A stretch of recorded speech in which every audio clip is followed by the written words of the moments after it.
Now, Prince William's opened up about the emotional void left by missing his grandparents. Listen to this. Miss your grandmother?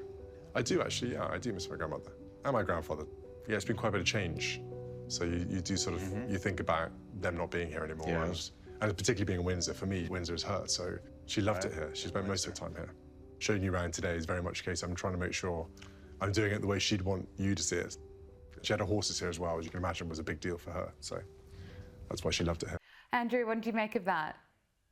Oh, it's a wonderful, powerful interview with, it's in the new Eugene Levy's show, The Reluctant Traveller. It's going to air on the 3rd of October, this coming Friday. And basically what's happened, he was given a tour of Windsor Castle, and it's the Prince of Wales showing his emotional side. He was very, very close to the Queen and indeed to Prince Philip, and he misses them. He does, as he says, I do miss my grandma and my grandfather. It's been quite a change. So you do you think about them not being here anymore. And I think we can all relate to that, people we've lost and so on and so forth. So what's happening is he's revealing his human side, which is very rare for some sort of people. They're being far more open about their emotions. But it's again a sort of positive side. It was a fascinating interview, and it's going to be a really interesting series. But they were in Windsor. I was down there for you during Trump's visit, as you remember. And we visited the various pubs that apparently he went to as well. But a very, very interesting insight into the future king.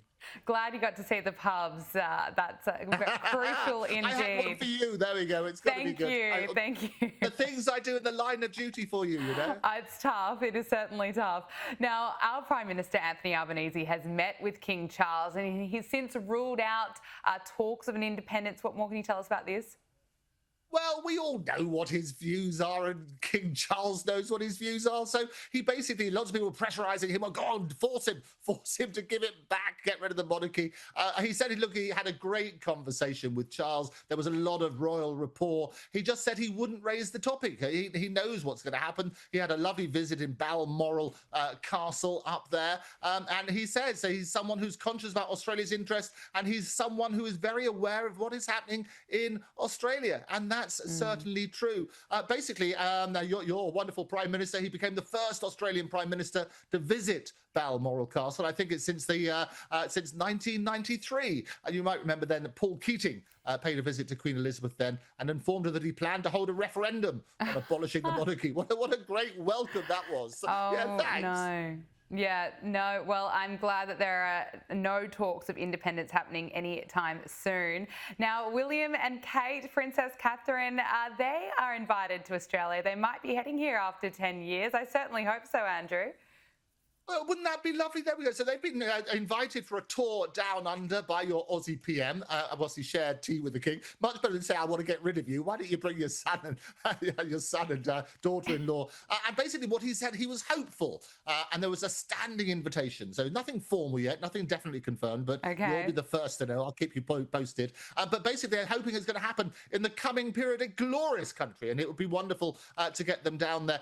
What normally happens is the king has to go first, which he did. They had a very successful tour, you might remember, last year. And then basically there's this open invitation. And they did a 9-day tour, Charles and Camilla, last year. And they had and Samoa, Australia and Samoa last October. And there were more than 10,000 people turning up outside Sydney Opera House on the final day.